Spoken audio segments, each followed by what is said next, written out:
चलो वह स्टार्ट करते हैं। तो वीडियो को स्टार्ट करने से पहले एक वार्निंग तुम्हारे लिए। अगर तुम्हें लगता है, तुम्हारा ऐसा परसेप्शन है कि ग्रूमिंग करने वाला इंसान एक गे होता है या फिर लड़कियों के लिए होती है ग्रूमिंग, वीडियो छोड़ दो। तुम्हारा कुछ नहीं हो सकता, तुम कभी इम्प्रूवमेंट करोगे नहीं अपनी लाइफ में। अगर तुम इन सारी चीज़ों को नेगलेक्ट करते हो और तुम्हें ग्रूमिंग करनी है, और अगर सोसाइटी तुम्हें कुछ भी बोले, कि बोले कुछ भी बोले, तुम्हें फ़र्क नहीं पड़ता, then this is the video for you. Grooming करो एंड आगे बढ़ो। ग्रूमिंग करना बहुत ज़रूरी होता है। मैं तुम्हें प्रोफेशनल इन्वायरमेंट के लिए नहीं बोल रहा, मैं तुम्हारी पूरी लाइफ के लिए बोल रहा हूँ। ग्रूमिंग करो। और ग्रूमिंग तुम्हें एक दिन में नहीं आएगी। ग्रूमिंग में तुम्हें एक्सपेरिमेंट भी करना पड़ेगा, तुम्हारे एक्सपीरियंस भी बनेंगे, जिससे कि नई नई चीज़ें देखोगे और जिससे कि तुम एक दिन बिल्कुल एक जेंटलमैन जैसे बनोगे, जिससे कि तुम दूसरों की हेल्प कर सकते हो और दूसरों को भी आगे बढ़ा सकते हो। तो this is the video for you. अगर तुम्हें करनी है तो 7 टिप मैं तुम्हें ऐसे बताऊंगा, एंड बहुत कॉमन भी हैं, लेकिन थोड़ा लोग जो है उसे नेगलेक्ट करते हैं। तो इतना इन पे थोड़ा सा अच्छे से मैं डिटेल में बताता हूँ तुम्हें। देखो, पहला स्टेप है, वो मतलब स्टेप नहीं, एक्चुअली एक कॉमन चीज़ है।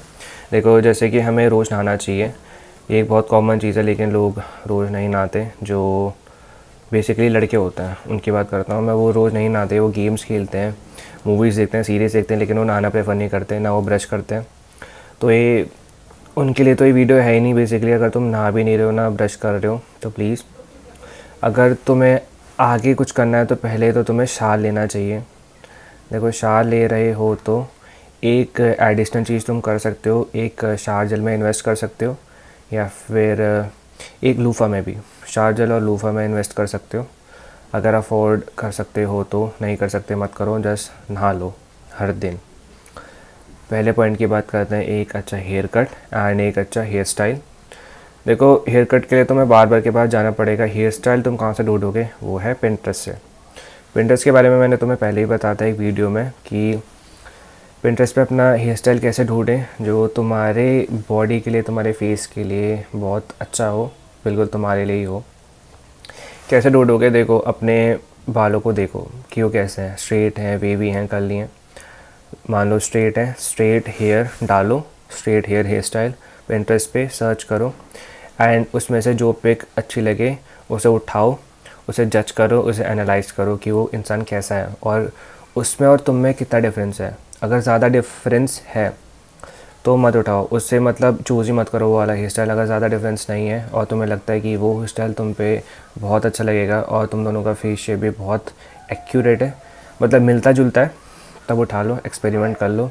और मेरे अकॉर्डिंग जो भी हेयर स्टाइल तुम उठाओगे उसमें से लाइक 90 या 98% चांसेस, मतलब ऐसा ट्राई करना है कि वो एक नेचुरल हेयर स्टाइल हो, जिसमें कि बहुत ज़्यादा कट ना हो, फेड ना हो, एक्सपेरिमेंट ना कराओ, जिससे कि तुम्हारे बार्बर को भी इतनी दिक्कत ना हो। और अगर तुम वो करवा लो तो तुम मतलब तुम्हारे दोस्त और तुम्हारे फैमिली भी तुम्हें इतना जज ना कर सकें। बिल्कुल नेचुरल रखना।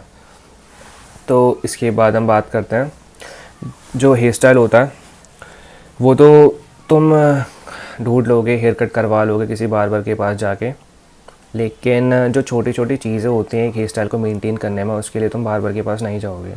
तुम्हें जाना भी नहीं चाहिए, बिकॉज़ बहुत छोटी चीज़ें हैं। देखो कैसे चीज़ें, देखो ये देखो, साइड लॉक्स होता है, इन्हें कलम बोलते हैं। इन्हें तुम घर पे बना सकते हो, तो बार्बर के पास जाने की इतना ज़रूरत नहीं है। जो स्प्लिट एंड होता है वो तुम घर पे ठीक कर सकते हो। कैसे कर सकते हो? मैंने एक वीडियो में बताया था, मैं दोबारा बता देता हूँ। जब तुम शावर लेने जाओ, नहाने जाओ, एक काम करो, अपने सर पे लगाओ थोड़ा सा शैम्पू या फिर कंडीशनर। जब तुम्हारे बाल बिल्कुल एकदम वो हो जाए, हल्के हो जाए और बिल्कुल सॉफ्ट हो जाए, उन्हें कैंची से थोड़ा सा काटो, जहाँ जहाँ पे वो अनइवन है। तुम्हारे जो स्प्लिट एंड होंगे वो रिमूव हो जाएंगे। एक्चुअली ज़्यादा मत करना। देखो, स्प्लिट एंड वो पार्ट होता है जो कि बिल्कुल डैमेज्ड होता है नीचे से, जैसे कि इसके नीचे, मतलब इतना सा पार्ट, बहुत छोटा सा एकदम ही।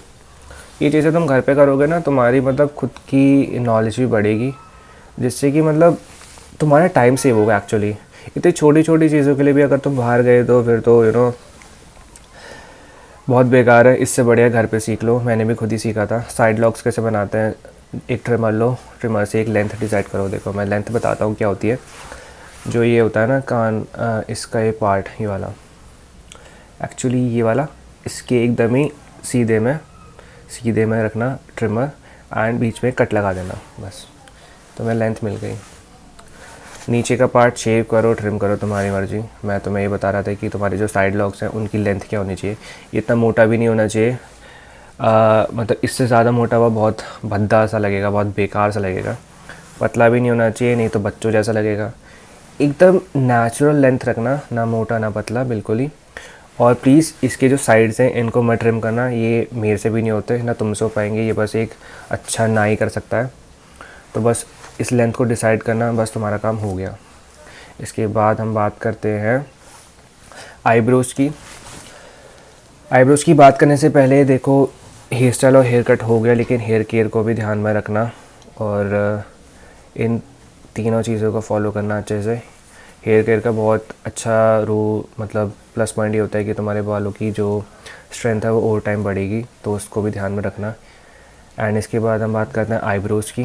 देखो, आईब्रोज़ की एक सबसे बड़ी बात ये होती है कि आईब्रोज़ अगर जुड़ गई ना, वो बिल्कुल इंद्रधनुष लगती हैं। देखो, यहाँ से लेफ़्ट राइट की आईब्रो अगर जुड़ गई बीच में नाक के पास, क्योंकि मोस्टली लोगों का आपने देखा ही होगा कभी कभी, जो मतलब इतनी ग्रूमिंग करते नहीं हैं, जिन्हें इतना पता नहीं है, या फिर जो करना नहीं चाहते, जिन्हें लगता है कि ये लोग जो आईब्रो बनाते हैं वो गे होते हैं। तो प्लीज़ अपनी आईब्रोज़ बनाओ, आईब्रोज़ को मत जुड़वाओ, इंद्रधनुष लगता हो बिल्कुल ही, और बहुत ही अनटाइडी सा लगता है। अगर आप वैसी आईब्रो लेके किसी जगह पे चले गए ना, आपसे कोई बात नहीं करेगा, मैं आपको लिख के दे देता हूँ। और जो भी करेगा, लाइक पहली बार में कर लेगा, लेकिन दूसरी बार में नहीं करेगा। इससे बढ़िया है अपनी आईब्रोज़ को थ्रेडिंग करवा लो, एक प्लकर ले लो, या फिर ट्वीज़र भी बोलते हैं उसे, जिससे कि बाल आप खुद से घर पे निकाल सकते हो, वो ले लो, या फिर रेज़र से कर लो। मैं रेज़र या ट्रिमर से करता हूँ। थोड़ा सा रिस्की होता है, केयरफुल रहना, लेकिन धीरे धीरे आपको खुद आ जाएगा कि कैसे करते हैं ट्रिमर से और रेज़र से। लेकिन रेज़र से अगर थोड़ा सा भी हाथ इधर उधर हुआ तो पूरी आईब्रो उड़ सकती है, इसका ध्यान रखना। तो अगर तुम्हारा फ़र्स्ट टाइम है आईब्रो बनवाने का, तो बाहर जाओ, थ्रेडिंग करवा लो, सबसे ईजी। मैंने भी फ़र्स्ट टाइम थ्रेडिंग ही करवाई थी। एंड मेरे थोड़े से ना लेफ़्ट राइट की आईब्रो थोड़ी थोड़ी अलग अलग है, थोड़ी कम है एक जगह पे, थोड़ी एक जगह पे ज़्यादा है, तो इसलिए मैं घर पे कर लेता हूँ, तो बेटर है। मैं बस बीच की वाली जो है ये ट्रिम कर लेता हूँ। अगर तुम्हारी बहुत एक्यूरेट आईब्रो है, लेफ़्ट राइट की दोनों सेम, तो तुम भगवान का सबसे प्यारा बच्चा हो, और कॉन्ग्रेचुलेशन टू यू। बाहर जाओ, इतनी मेहनत मत करो, अगर नहीं करना चाहते थ्रेडिंग करवा के आ जाओ। आईब्रोज़ की बात हो या आँखों की बात करूँ मैं, तो प्लीज़ तुम्हारे आंखों के नीचे ना एक आई बैग आ जाएंगे अगर तुम बिंज वॉच करते रहे मूवीज़ या सीरीज़ या गेम खेलते रहे दिन भर, तो या फिर अगर तुम्हारे आंखों के बीच में यहाँ डर्ट हमेशा रही, पहली बात तो बहुत गंदा लगता है। सोने के बाद जब हम उठते हैं, देखना कभी शीशे में, जो यहाँ पे छोटे छोटे से डस्ट पार्टिकल होते हैं स्टिकी से, बहुत गंदे से, उन्हें धो लो, आँखों को धो लो अच्छे से, अगर नहा नहीं भी रहे हो तो, नहीं तो तुम्हारे पास कोई भी नहीं आएगा, बात मानो। आँखों को धो लो और बिंज वॉच मत करो सीरीज़ मूवीज़ कुछ भी।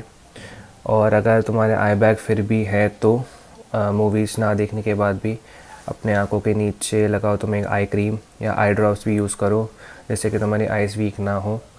और एक पैसे खर्च नहीं करना चाहते, एक पॉइंट ये ले लो कि घर में जो कंटेनर होता है आइस का, उसमें से एक आइस क्यूब उठाओ, अपने आँखों के नीचे रब कर लो, तुम्हें थोड़ा सा रिलैक्स मिल जाएगा, ठीक रहेगा बेसिकली। और तुम्हारी पूरी पफीनेस हटाने के लिए तुम अपना जो फेस है वो डिप भी कर सकते हो एक बड़े से बोल में, उसमें तुम बहुत सारी आइस डालो, हल्का पानी डालो, अपना मुंह जो है बिल्कुल डुबा दो उसमें कुछ सेकंड के लिए, फ्रीज़ हो जाएगा मुंह। फिर से करो, 5 बार ऐसा करो, तुम्हारी नींद भी भाग जाएगी एंड तुम्हारे जो ओवरऑल स्किन है बिल्कुल टाइट हो जाएगी। स्किन टाइट वैसे तब होती है जब वैसे थोड़ा फ़ैट कम होता है, तो फ़ैट पे भी डिपेंड करता है इतना, ठीक है। नेक्स्ट बात हम करते हैं कि नोज़। देखो, नोज़ में इतना कुछ है नहीं, नोज़ पर अगर बहुत सारे ब्लैक हेड्स हैं तो एक काम करो, नोज़ रिमूवल स्ट्रिप होती है, ब्लैक हेड रिमूवल स्ट्रिप, उसे यूज़ कर लो, लगा लो, छोड़ दो, हटा दो, इतना कर लो अगर करना है तो। ब्लैक हेड्स हैं तो, नहीं है तो कोई बात नहीं। नाक के जो बाल होंगे तुम्हारे, उसे ट्रिम कर लेना एक ट्रिमर से। देखो, मेरा 13-in-1 ट्रिमर है ये वाला, मैं इसका कोई वो नहीं कर रहा, प्रमोशन नहीं कर रहा, लेकिन दिखा रहा हूँ बस, फ़िलिप्स का। मैं इससे नाक के बाल भी ट्रिम कर लेता हूँ, कान के बाल भी ट्रिम कर लेता हूँ। नाक के बालों को प्लीज़ ट्रिम करो, अगर नहीं करोगे तो बहुत गंदा लगता है। नाक के बाल एकदम ही स्ट्रेट बाहर को आ जाएंगे, जैसे वो पेड़ की जड़ नहीं होती, कभी कभी वो नीचे आ जाती है, वैसे ही एकदम नाक के बाल भी आते हैं। और इसमें थोड़ी सी भी गंद लगी होगी तो इतना गंदा लगता है कि पूछो मत। तो इससे बढ़िया है कि तुम नोज़ के बाल, नाक के बाल जो है उन्हें ट्रिम करो और साफ़ रखो। और तुम अगर ट्रिमर में इन्वेस्ट नहीं कर सकते तो एक काम करो, सीज़र लो छोटी वाली, जो तुम्हारे नाक के नॉस्ट्रिल में आए, और नाक के नॉस्ट्रिल से वो करो, थोड़े से बाल अपने रिमूव करो, जो जो जो जो, जो बड़े हैं रिमूव कर लोगे।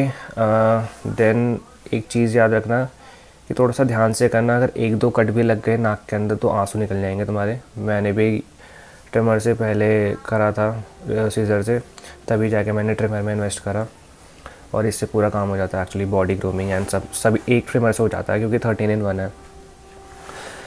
चलो इसके बाद हम बात करते हैं हमारे लिप्स की। देखो मैंने अभी लिप बाम लगाया, ये ऐसी शाइन लिप बाम लगाने के बाद ही आती है, या फिर कोई लिप मॉइस्चराइज़र लगाओगे तभी आती है। अगर तुम अपने जीभ को बार बार चाटते रहोगे ना, जीभ से अपने होठों को बार बार चाटते रहोगे तो तुम्हारे होठ जो होंगे बिल्कुल ड्राई हो जाएंगे, सख्त हो जाएंगे पत्थर की तरह। तो प्लीज़ ऐसा मत करो, और तुम्हारे होठ फट भी सकते हैं इससे। मैं भी पहले ऐसे करता था, लेकिन अब मैं नहीं करता। मैं एक लिप बाम यूज़ कर लेता हूँ, किसी भी ब्रांड का ले लो, मैं ऐसा स्पेसिफिक नहीं हूँ, मैं किसी का भी ले लेता हूँ। मैं वैसलीन का भी लगा लेता हूँ, बस लगा लो। पहले अपने लिप्स को करो एक्सफोलिएट, फिर लगा लो एक लिप बाम, बस ख़त्म। एक्सफोलिएट कैसे करोगे, एक ब्रश लो जिससे दांत घिसते हो, उस ब्रश को धोने के बाद, ब्रश उससे करने के बाद अपने होठों पे थोड़ा सा रब करो, जिससे कि तुम्हारी जो लिप्स की डेड स्किन सेल होंगे वो निकल जाएंगे, और तुम्हारे जो होठ है बिल्कुल पिंक लगेंगे। दैट्स इट, पिंक लगेंगे। देन उसके बाद उस पर तुम कुछ मॉइस्चराइज़र लगा लो, जिससे कि वो प्रोटेक्ट हो जाएंगे डस्ट से। और अगर तुम्हें ब्रश यूज़ नहीं करना, क्योंकि अगर ब्रश ज़्यादा यूज़ कर लोगे, रब कर लोगे, तो तुम्हारे होठ खुद से ही फट जाएंगे, क्योंकि बहुत पतली स्किन होती है हमारे लिप्स की। तो इससे बढ़िया एक टावल लो, जिससे मुंह पोंछते हो, साफ़ कर लो थोड़ा सा गीला, मतलब शावर के टाइम पे ही जो गीला टावल होगा उसी से लिप्स को थोड़ा सा साफ़ कर लो, जस्ट ऐसे 2-3 बार ऐसे करा, बस ख़त्म। एक्सफोलिएट कर लो हर दिन लिप्स को ऐसे, और उसके बाद एक लिप बाम लगा लो 2 या 3 बार, जितने बार भी आपके होठ ड्राई होते हों तो। इसके बाद हम बात करेंगे हमारे कानों की। देखो कानों को लोग इग्नोर करते हैं, कानों में बहुत ना डस्ट घुस जाती है लोगों की। अब कैसे मैं बताता हूँ। पहली बात है डैंड्रफ। हमारे सर का जो डैंड्रफ है वो कहाँ कहाँ गिरता है, एक नेक पे, एक शोल्डर पे, तीसरा कानों पे। देखो कानों के ना वो अंदर घुस जाता है एक्चुअली डैंड्रफ, जिससे कि ना एक पतली सी लेयर बन जाती है सफ़ेद सफ़ेद सी, और वो ओवर टाइम वहाँ पे पड़ी रहे ना तो उससे बैक्टीरिया आ जाता है। तो अपने कानों को प्लीज़ साफ़ करो। एक ईयरबड लो नहाने के टाइम के बाद, एंड ईयरबड से उसे ठीक करो, साफ़ करो। और ईयरबड नहीं है तो कोई बात नहीं, एक माचिस की तिल्ली लो। माचिस की तिल्ली जिस साइड से जलती है ना उसके अपोजिट साइड से उसमें थोड़ी सी कॉटन लगाओ, तुम्हारे पास ऑल्टरनेटिव हो गया ईयरबड का। अब उससे साफ़ कर लो। अब हम बात करेंगे बियर्ड की। देखो बियर्ड का रूल एक सिंपल है, अगर बियर्ड आती है तो रखो, मैं ये नहीं बोल रहा रिमूव करो, लेकिन उसे ना थोड़ा सा वैसे रखो, मेंटेन करके रखो। क्योंकि बियर्ड के प्रोडक्ट कैसे होते हैं, बियर्ड के प्रोडक्ट होते हैं एक, जैसे बालों का शैम्पू होता है, बियर्ड का शैम्पू, कंडीशनर बियर्ड का, बियर्ड ऑयल, और एक दो और चीज़ें होती हैं बियर्ड को प्रोटेक्ट करने के लिए, जिससे कि ना आपकी बियर्ड जो है सॉफ्ट रहेगी।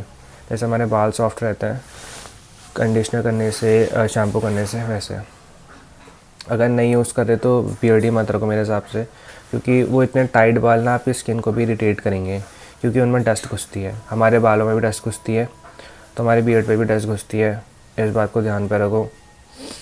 एंड अगर तुम्हारे बियर्ड में डस्ट घुसी देन तुम्हें कोई स्किन एलर्जी भी हो सकती है।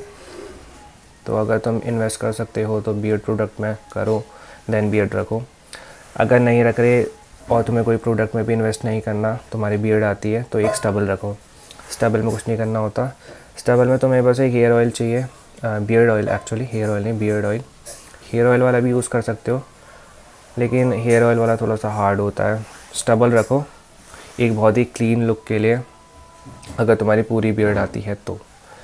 और जिन लोगों को बियर्ड हमेशा सेट करवाने की आदत होती है बाहर से, वो इसको ध्यान रखना कि जो बाहर का नाई होता है ना, वो तुम्हारी बियर्ड को पता है कैसे सेट करता है।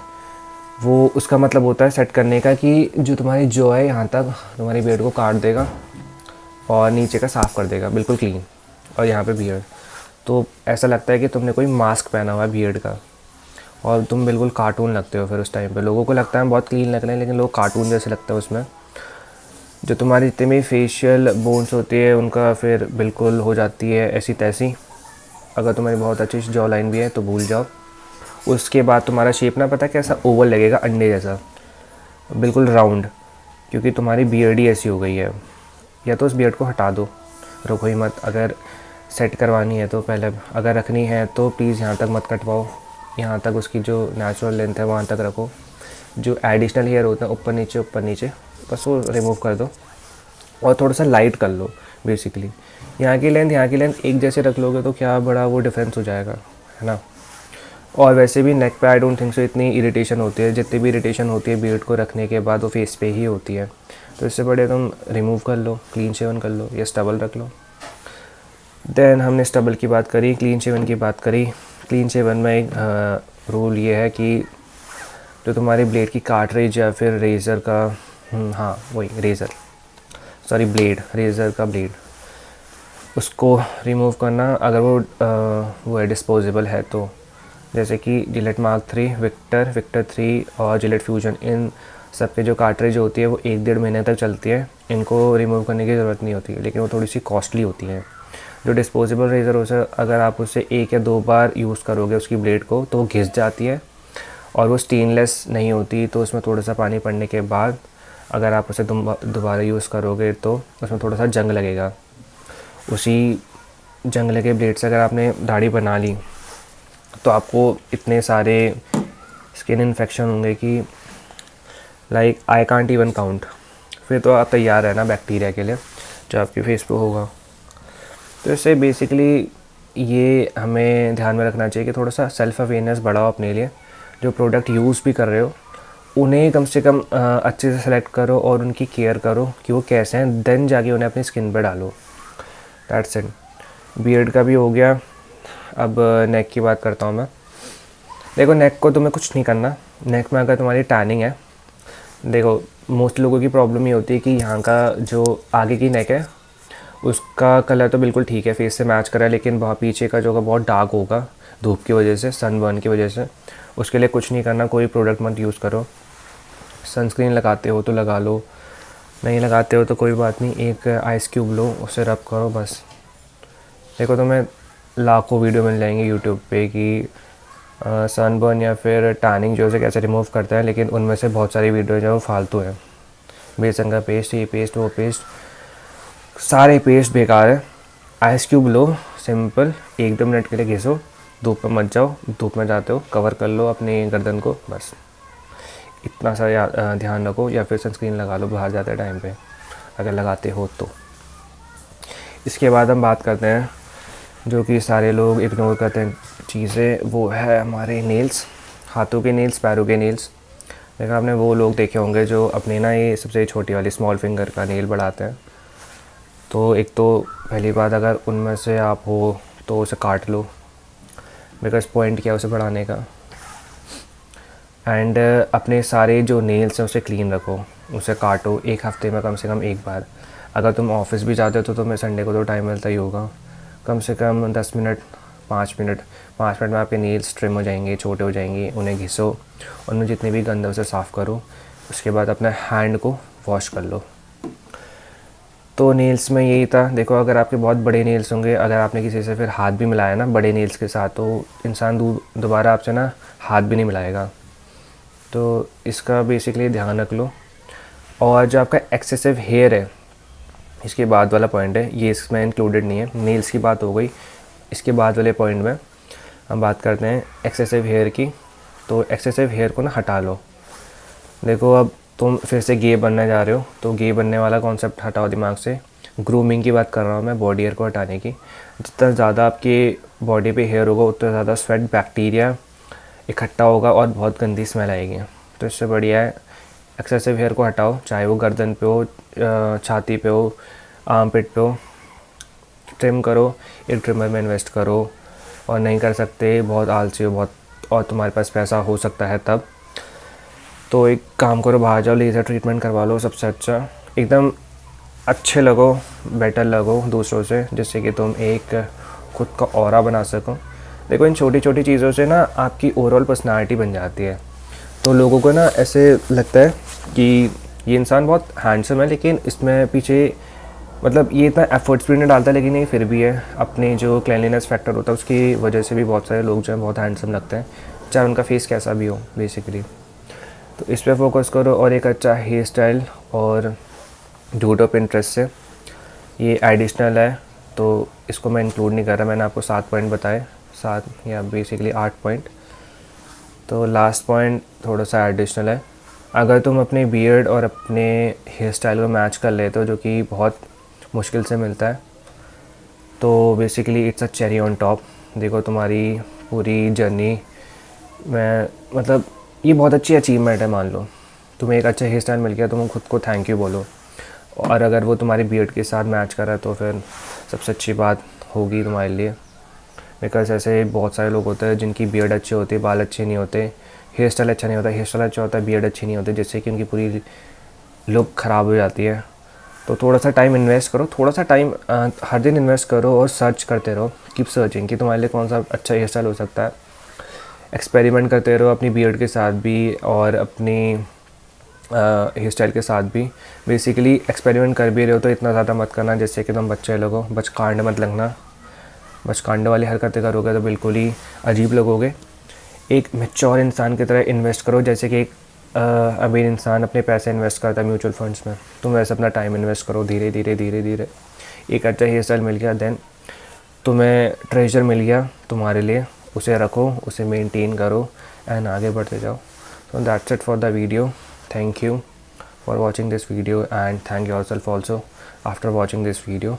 Bye bye. Thank you.